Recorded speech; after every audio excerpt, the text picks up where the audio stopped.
तो जय हिंद साथियों। सामान्य हिंदी से एक और उपयोगी मुक टेस्ट नंबर 16 पीडीएफ चाहिए।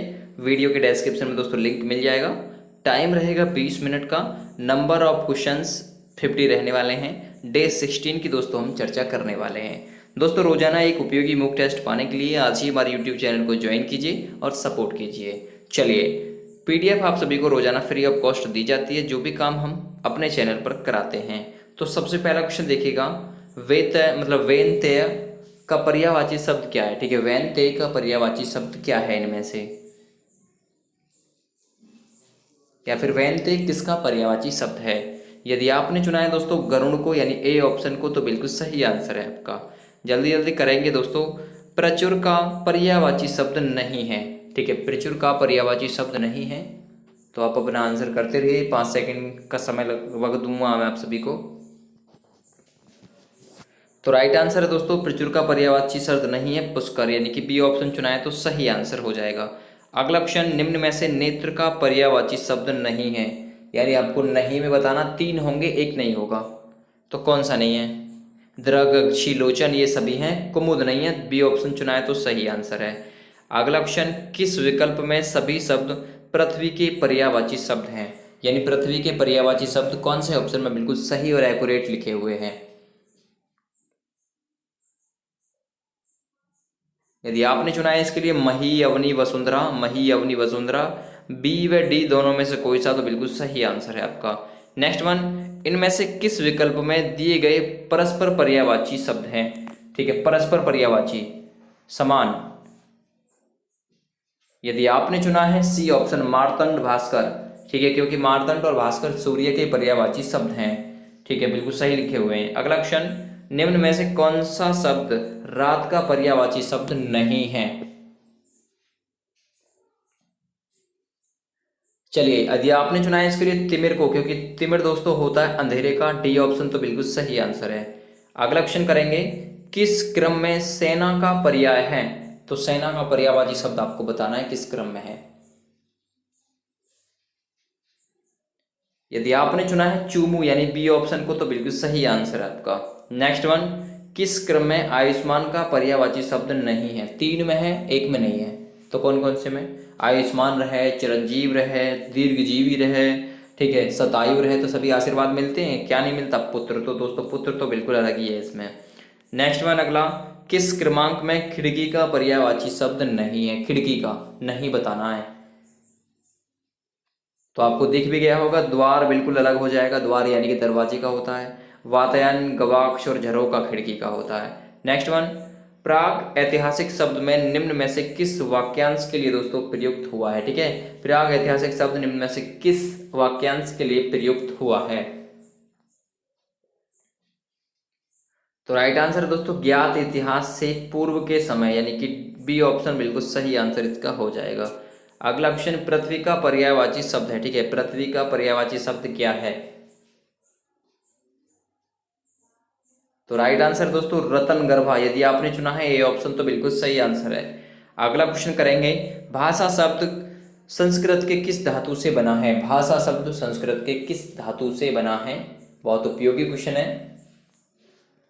इसके लिए यदि आपने चुना है बी ऑप्शन भास को, तो बिल्कुल सही आंसर आपने सेलेक्ट किया है।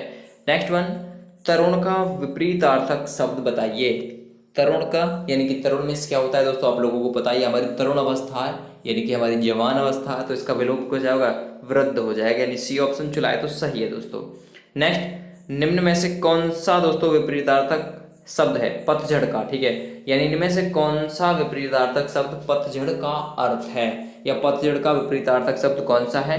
यदि आपने चुना है बसंत को, यानी डी ऑप्शन, तो बिल्कुल सही आंसर सेलेक्ट किया है। नेक्स्ट वन अगला क्वेश्चन कर लेते हैं, ग्रीस में कौन सी संधि है दोस्तों। ग्रीस को तोड़कर देखिए। सबसे पहले गिर प्लस ईस, यानी ग्री प्लस ईस, ई पर ही आपका समाप्त हो रहा है, ई से शुरू हो रहा, यानी कि स्वर से खत्म स्वर से शुरू, कौन सी हो जाएगी, दीर्घ संधि, यानी कि सी ऑप्शन चुनाए तो सही है। अगला, निम्न में से अल्प प्राण वर्ण आपको बताना है। अल्प प्राण वर्ण कौन कौन से, अल्प प्राण और महाप्राण दो होते हैं ना, तो अल्प प्राण मतलब अल्प प्राण आपको बताना है। यदि आपने चुना है बी ऑप्शन, तो बिल्कुल सही आंसर है दोस्तों। नेक्स्ट वन अगला ट्राई करते हैं, इनमें से शुद्ध शब्द आपको पहचान कर बताना है, कौन सा शब्द शुद्ध लिखा हुआ है। भस्म, हिंदू, प्राण, चिन्ह, कौन सा शब्द सही है? यदि आपने चुना है दोस्तों सी ऑप्शन प्राण, तो बिल्कुल सही आंसर आपका है। ठीक है, अगला क्वेश्चन करेंगे, इनमें से कौन सा शब्द अशुद्ध है? अशुद्ध छांटना आपकी बार, कौन सा शब्द दोस्तों इनमें से अशुद्ध है? 16वां नंबर टेस्ट चल रहा है, रोजाना एक टेस्ट आप सभी को दिया जाता है शाम के समय। तो अशुद्ध शब्द दोस्तों कौन सा है? इसमें पुण्य बिल्कुल अशुद्ध शब्द में लिखा हुआ, ए ऑप्शन सही है। नेक्स्ट क्वेश्चन ट्राई करेंगे, इनमें से कौन सा शब्द युग्म गलत है? तो गलत आपको पहचानना है दोस्तों। निशान और चिन्ह ये दोस्तों बिल्कुल गलत लिखे हुए हैं, सी ऑप्शन सही आंसर हो जाएगा। अगला क्वेश्चन, संधि के कितने प्रकार के होते हैं? दीर्घ संधि, ठीक है, और आपका व्यंजन, विसर्ग संधि के दोस्तों कितने प्रकार हो गए? 3 प्रकार होते हैं।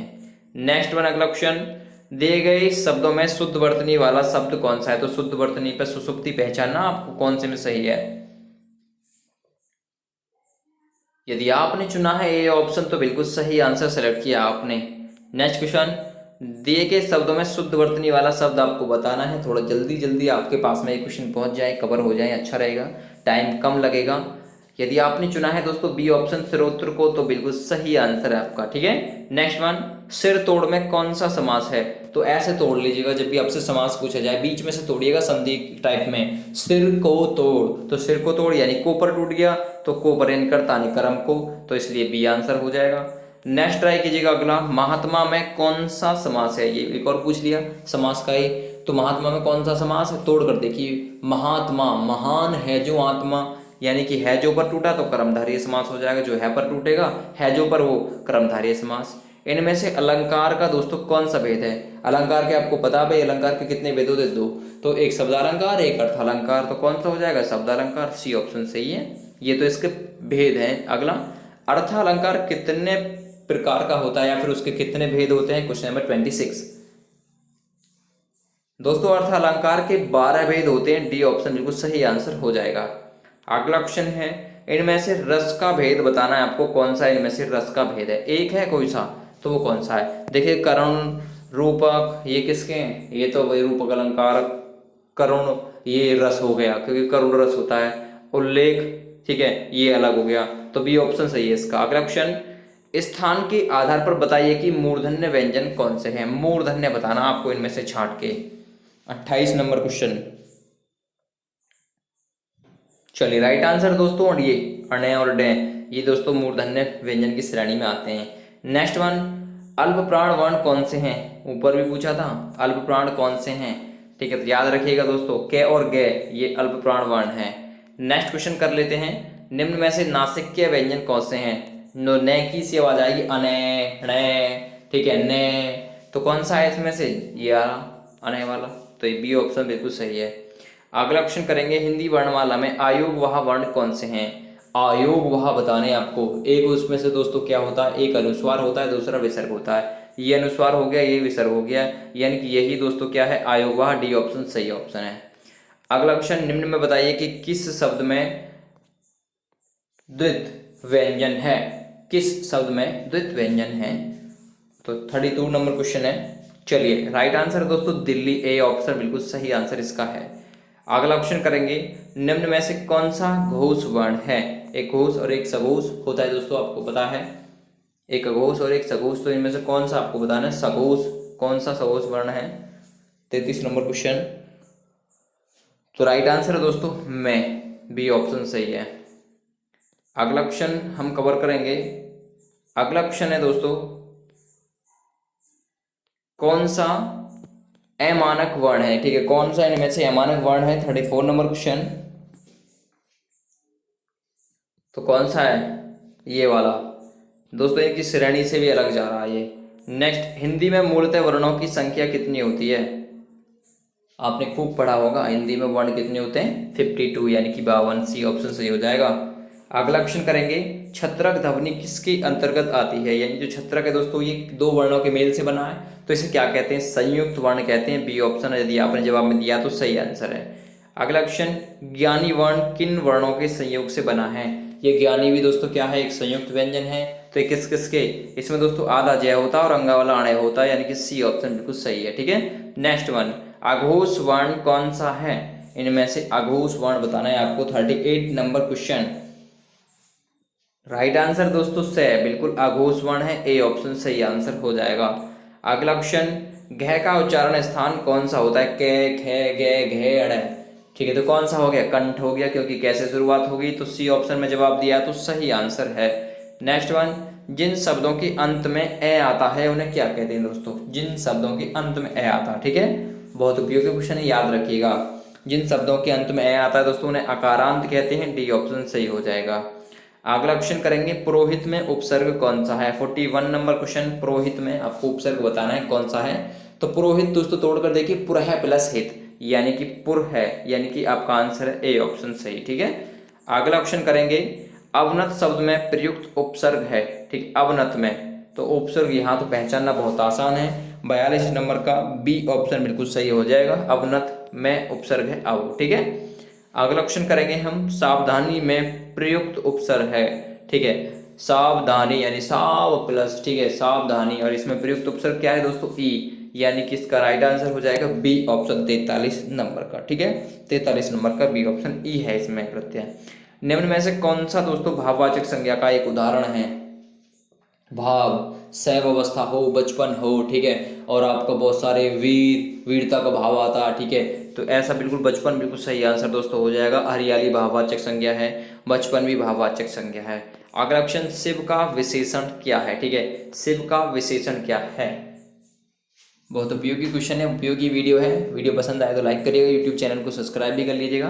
तो शिव का विशेषण क्या है दोस्तों? शैव, यानी कि सी ऑप्शन सही है, ठीक है। नेक्स्ट वन अगला, भूतकाल के कितने भेद होते हैं? भूतकाल के कितने भेद होते हैं? बहुत उपयोगी है। 46 नंबर क्वेश्चन, भूतकाल के कितने भेद होते हैं दोस्तों? तो याद रखिएगा आज से, भूतकाल के 6 भेद होते हैं, डी ऑप्शन सही है, ठीक है, पहले भी बता चुका हूँ आप सभी को। अगला, निम्न में से अपादान कारक की विभक्ति क्या है? अपादान, ठीक है, कर्ता ने कर्म को करण से किया के द्वारा, ठीक है, संप्रदान, तो आप लोगों को पता हो गया। अपादान के लिए क्या आता? के लिए, अलगाव या दूरी के लिए, तो के लिए आता दोस्तों, इसलिए यह वाला सही हो जाएगा, ठीक है। नेक्स्ट वन 48 नंबर, यथार्थ में कौन सी संधि है? ठीक है, यथार्थ में कौन सी संधि है? तो राइट आंसर यदि आपने चुना है दीर्घ संधि को, ए ऑप्शन, तो बिल्कुल सही आंसर है आपका। नेक्स्ट क्वेश्चन कर लेते हैं, निम्नलिखित में से तत्सम शब्द का चयन कीजिए। तत्सम शब्द कौन सा है? एक है इनमें से बस, तो याद रखिएगा सी ऑप्शन में जवाब दिया है तो बिल्कुल सही आंसर है। और लास्ट क्वेश्चन आज की वीडियो का, मतक्य में कौन सी संधि है? और आज का टेस्ट आपको कैसा लगा मुझे कमेंट करके जरूर बताएं। थैंक्स फॉर वॉचिंग, आप सभी का दिन शुभ हो। इस क्वेश्चन का आंसर भी आप लोग मुझे कमेंट करके बताएंगे। फिलहाल thank you and bye bye. दोस्तों ये रही आपकी आंसर की, मैं नीचे आपकी वीडियो का डिस्क्रिप्शन में डाल दूंगा आंसर की भी, इस मतलब आप PDF से ही डाउनलोड कर लीजिएगा।